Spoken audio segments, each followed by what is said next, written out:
the people. Sahara cover my seas.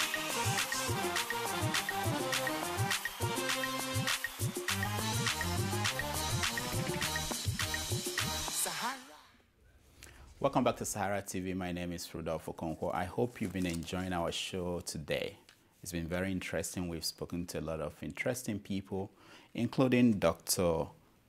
Ahmed Amadou Ali, who is the head of the campaign for the re-election of President Goodluck Jonathan. Now, this is the Skype call segment, which is when we give you, the viewers, the chance to talk back, give us your feedback on what we've been showing today. But before we do that, we have a special guest with us. He is, people say, the #1 public intellectual in Nigeria, professor of English and African Studies at Carleton University in Canada, Professor Pius Adesanmi. Pius, welcome to SaharaTV. Hey, thanks, Rudolf. I'm glad to be back. Yeah, it's been a long time. I don't know why you abandoned us. Hey, I went back to the continent. I went to Ghana. That's true. That's true. We will get to that because we want to know, based on your experiences traveling across Africa, what you see going on in Nigeria. Now, we are 3 weeks to the election, and people are looking up to people like you to help us understand what is going on. What have you seen so far? What is going on? Well, on the positive side, I can't see you, Rudolf, so I don't know if you are... I can see you, yeah. I don't know if you have a little smirk because I said positive. You bet. Since you guys have given me a bad name of never saying anything positive. You're not alone. Don't worry about that. I'll see anything. On the positive side, I like the electricity of it all. I like the fever of expectations, of electioneering, whatever you think of it.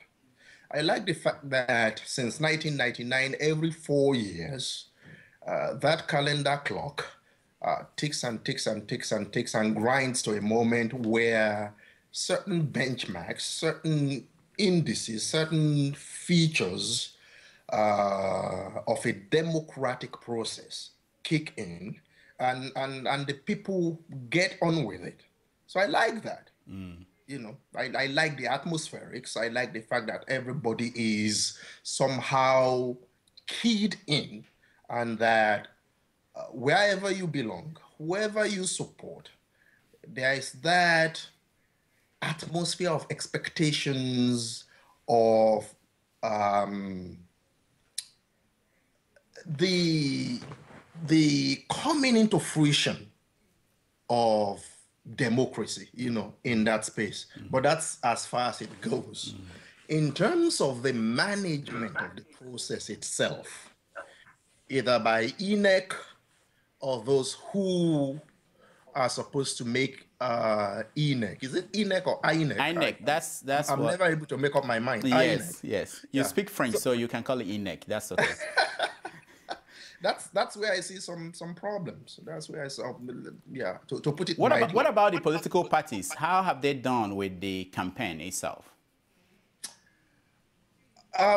Generally, I have not liked it. It's been very polarizing. It's been very bitter on all sides. It's been indicative of a winner takes all attitude to electoral politics and practices. But I think by and large, people are beginning to, the more people demand. But that's also part of democracy, wherever you may be, whether it's in America or in Africa. I wanted to know what is peculiar in this Nigerian election that is not seen in other African countries or even in the Western world. What have you identified?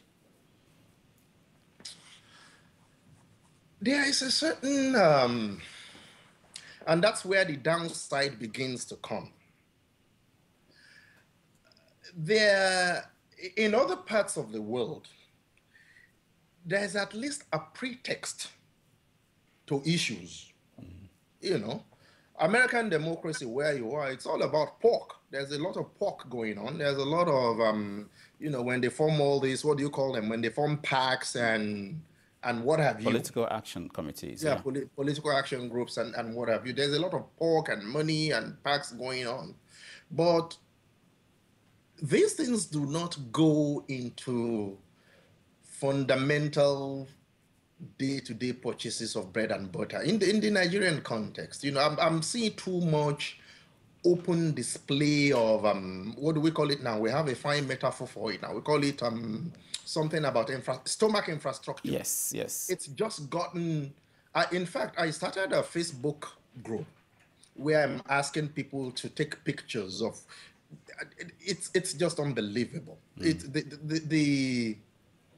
the materialization of the electoral process in terms of the distribution of immediate needs of the stomach.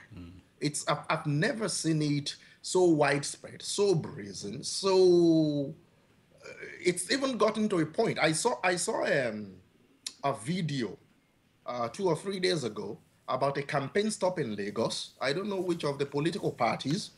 People are distributing yams, tubers of yam. Tubers of yam. Did they have goats with the yam? In broad daylight, tubers of yam, bags of rice, we distribute toothpick, we distribute, I don't know if they've gotten to distributing sanitary pads, menstrual pads and stuff like that, but it's But it's not illegal. I don't think it's illegal to distribute things. Oh, it is. Oh, it is? It is. Oh, wow. It's tantamount to the buying of votes, to inducing. You cannot do that. It's bribery. So you cannot do that. Wow. So, and nothing has happened to anybody? No, in broad daylight. If that's what I don't, I've been in electoral cycles in the continent. And so, one would not be truthful, if you were saying that, Nigeria is so far gone on the exceptional side and these other things don't happen elsewhere. But the scale and the brazenness of it all and the in your face, it's like we don't, we have become a society of no consequence. There are no consequences for anything. And that's what scares me. Now, one wise man said that the history of the world is nothing but the biography of great men. When you write the history of this election, who are the people that history will remember? I sure would hope that history would remember the people. The people. The ordinary Nigerians. That's who I want history to remember. For what? What have they done? And not the... Not the actors. And not the actors and not the major players. Well, it depends on how you're looking at them. If on the one hand, I believe that they have been victims of... we have a lot of battered psychologies in Nigeria. People have been beaten to the point of where you begin to wonder if we still have a true sense of the meaning of human worth, of human dignity. And that's why it's quite frankly, it's difficult to tell a man when they come with a tuber of yam, or tell a market woman when they come with a tuber of yam, when they come with a pack of rice or packets of La Casera and Ajinomoto or whatever it is they are distributing. To tell these people not to collect these things. But the sheer dehumanization that folks have, psychological dehumanization that our people have endured, in this process of democracy. I would want history to, and then we're still here, we're resilient, we're still kicking, they're still standing. And you can see that I'm struggling now, at least for now, not to be partisan. I'm just still looking at... I could see that. Yeah. But I won't let you continue because the next question I have for you is, what is your take on the performance so far of the governor of Ekiti State, Ayo Fayose?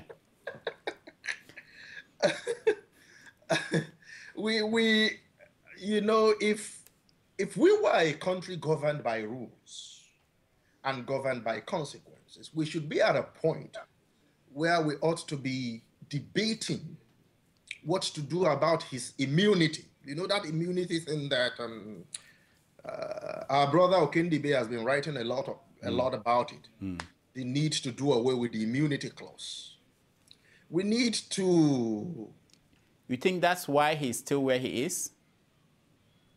Yeah, because after the tapes, we ought to be debating how to lift his immunity. But the president said that first the tape that it was fabricated. Then he said, "Oh well, we can't investigate it because the man that recorded it is not in the country."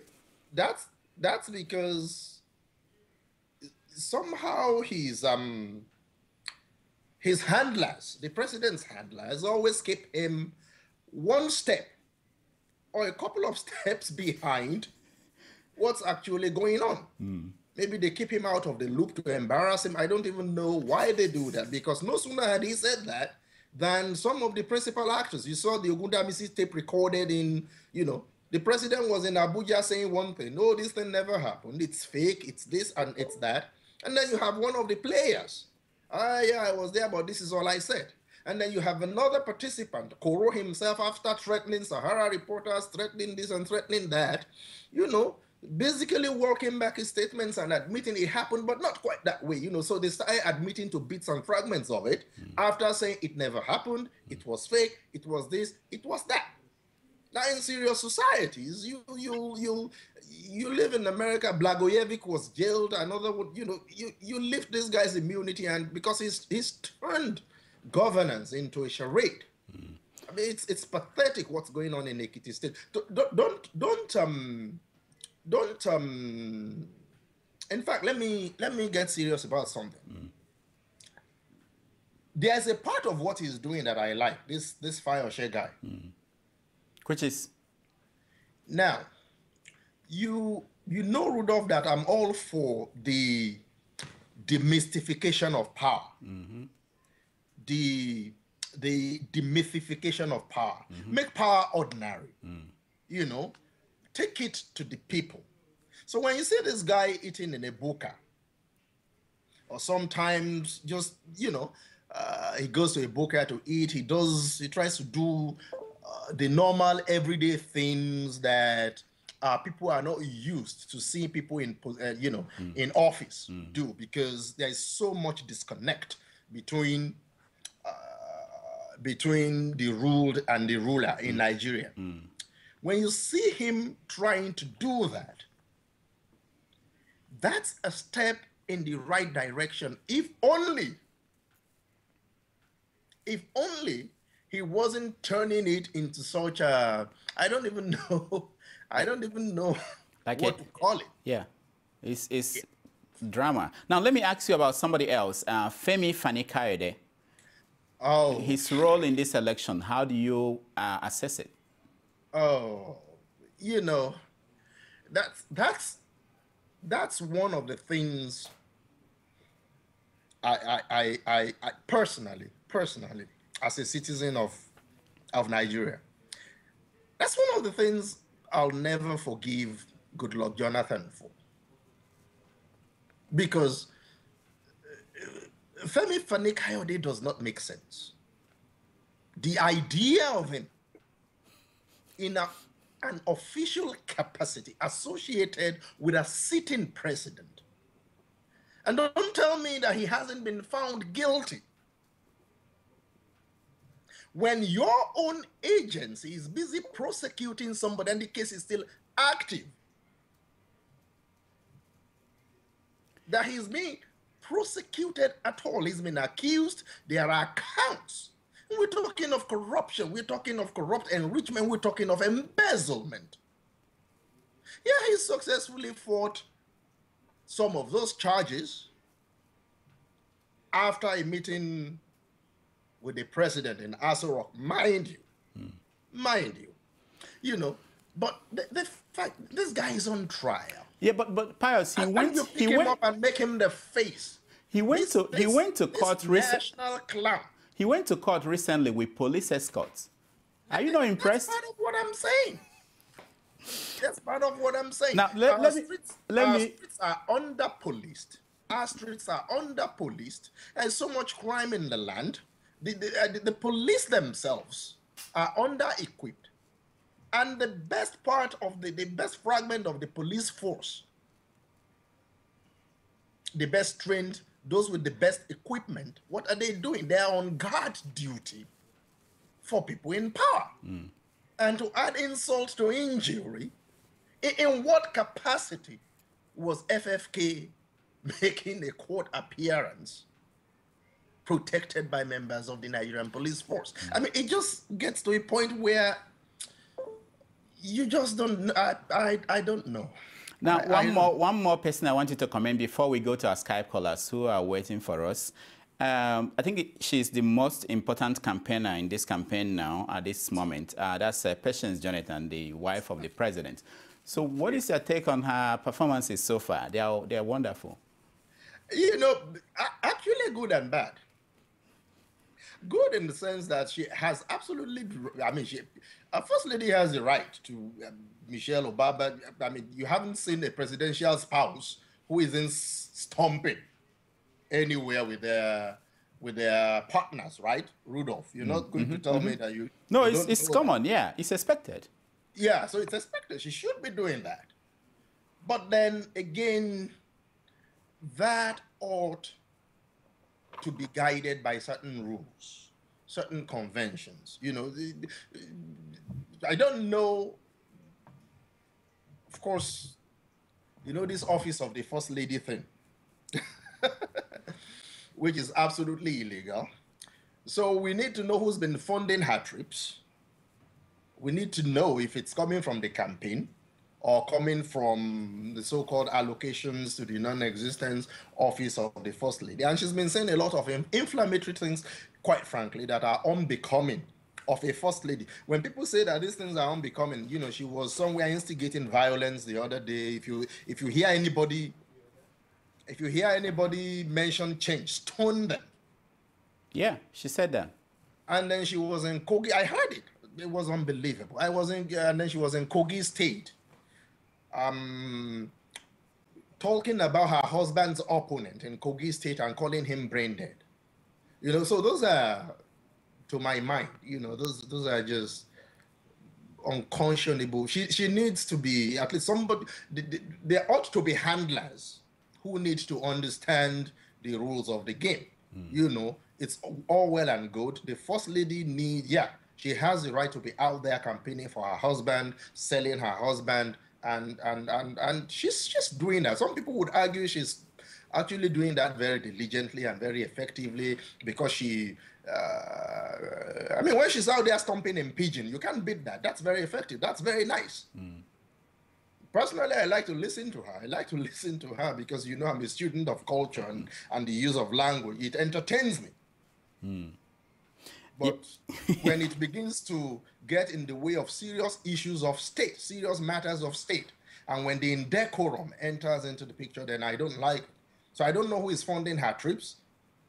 And then, you know, she needs, it's not yet on record that you've heard either of the spouses of General Buhari or Professor Oshimbajo, you know, going about insulting President Jonathan.